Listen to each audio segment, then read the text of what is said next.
Hello again, everybody. Welcome back. I'm Mr. McSquare, and we're on the Wild Coast realm.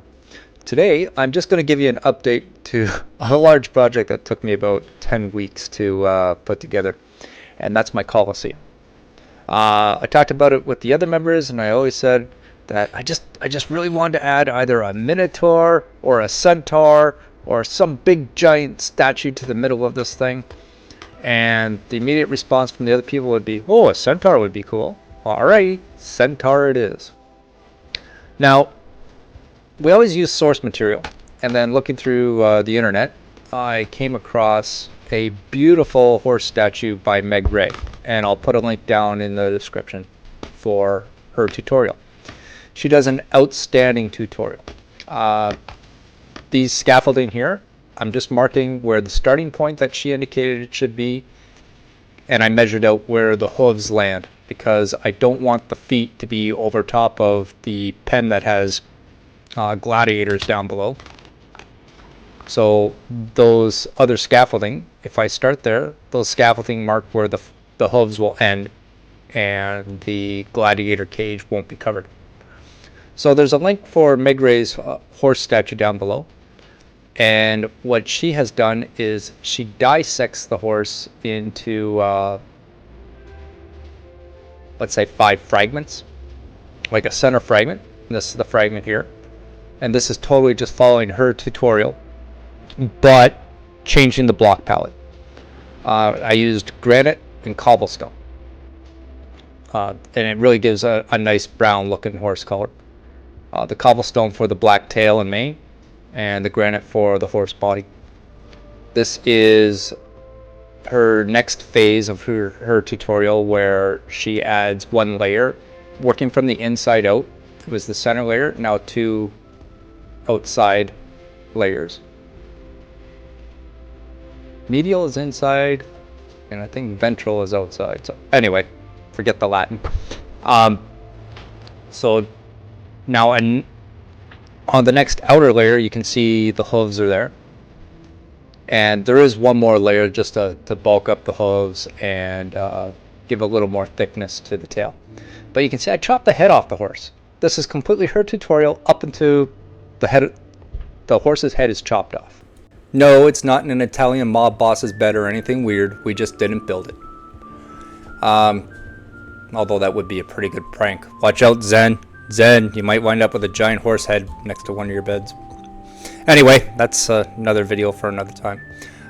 So this horse is missing its head, and we're going to put a humanoid torso on top to finish off the centaur.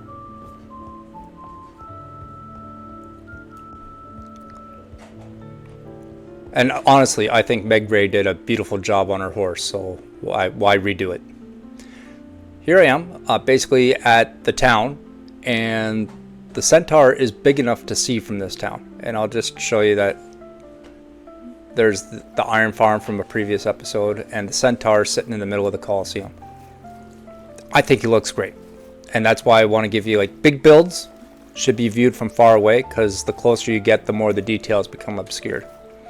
So here's just basically a big, it's the equivalent of a flyby, but a row-by, a sail-by, anyway, a pass-by. As we get closer to the statue, you can see it's clearly a beautiful centaur. Really like the way it came out. Can't really take credit for the bottom, but I think I changed it enough to say, yeah, that's my centaur with a Meg Ray foundation. Additionally, you'll notice the hooves. Looking at pictures of horses, the hooves are never the same color as the mane or the body, so I use tuff just to accent that. Gives it a nice gray look.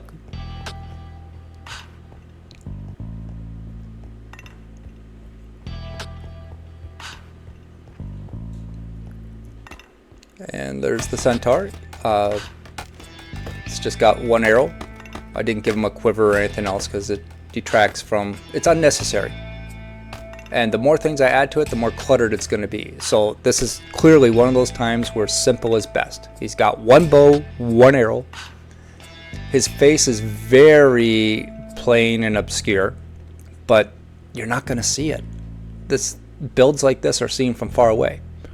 And you can see the sheer scale of this Colosseum. It's 200 blocks long and 100 blocks wide. You're not looking at little details like, hey, that centaur's eyeball is whatever color. No. It gets lost in the size of this build.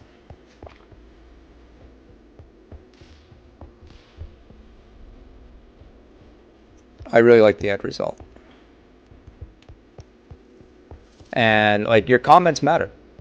Tell me what you think. If you like it, didn't like it, or different ideas you might have, because there's other builds that we're going to do in different locations, or maybe you'd like to see a minotaur or some other creature that I'm not even thinking of down the road. Okay. So we gave you the big zoom in, and here's the big zoom out. You can see the top of the Colosseum isn't quite finished yet. We're going to get to that in just a few moments. But he's big enough to be clearly visible what he is from a distance. And I'm all the way on the shoreline over here. And he's way back there behind me. I like it. Okay, so at the top of the Colosseum, the stairs are essentially the seating.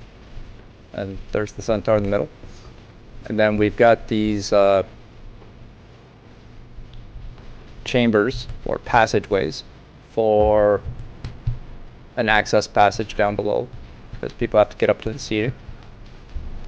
Got Netherrack set on fire just for lights, and fire gives movement and light. And then the nobles will have their own individual seating areas here to watch the events below. And we threw some very simple statues, just really to fill the space and to add more light to the top areas. I think these little booths here could deal with banners on them just to give it a little bit of color and flair and variety, but tweak a little bit. Don't need torches in the middle of things. We can put those off on walls and off in corners.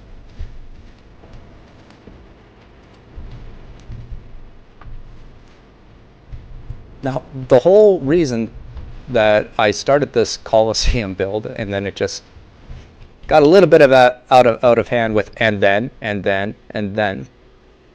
it was just simply that I wanted a place to summon raids and destroy the raid where it wouldn't wreck any other town or anything. So I put a couple villagers down in the cages below. And we had to give it a bit of story. You just can't have prisoners in a cell. That's evil and depressing. So the concept right away became, okay, why are they in that protective cage? Well, if it's a Colosseum, those are gladiators. Yeah, Colosseum. So it went from just killing raids to building a giant Colosseum. And then the Colosseum was this big because you start looking up things like the spawning distance of raids and whatnot, and that gave me my giant battlefield surface. And the seating is all staircases because mobs don't spawn on partial slabs, so that's all spawn proof. There's enough light on the flat areas to keep it spawn proof, but the whole area down below, the battlefield itself, spawns can show up there. But it's a Colosseum. Go ahead, fight monsters at the bottom of the Colosseum. Seems appropriate. And we'll have to light up each of these booths. Torches give a nice ambiance for this era.